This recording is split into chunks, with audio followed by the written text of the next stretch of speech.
C'est une enquête qui dérange, qui pointe du doigt la proximité entre la multinationale française TotalEnergies et l'État français. En cause, un chantier colossal de plusieurs milliards de dollars en Ouganda et en Tanzanie. Un projet qui traverse la région du lac Albert et le parc national de Murchison Falls.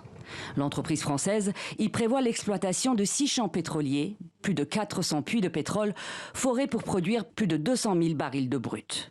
Du pétrole déplacé grâce à un oléoduc de plus de 1400 km, le plus long de la planète, chauffé à plus de 50 degrés, jusqu'au port tanzanien de Tanga, dans l'océan Indien.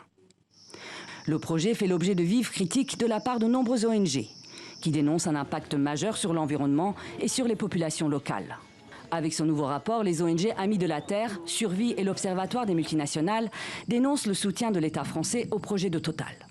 Donc ce nouveau rapport aujourd'hui se concentre sur la responsabilité de l'État français.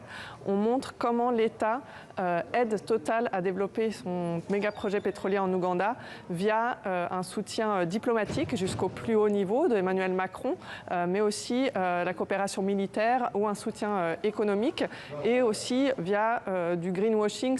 Le rapport fustige notamment les stratégies d'influence mises en place par TotalEnergies pour s'assurer le soutien des autorités françaises.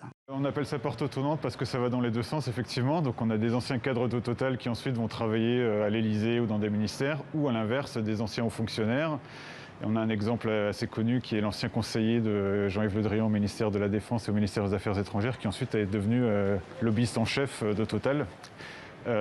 Et donc on a retrouvé plusieurs dizaines de cas au plus haut niveau et qui pour nous sont vraiment la clé de l'influence de Total. Interrogé par nos confrères de l'AFP, TotalEnergies rejette l'idée selon laquelle il existe une confusion entre les intérêts publics et ceux de l'entreprise et assure qu'il est normal et légitime d'attirer les meilleurs talents d'où qu'ils viennent.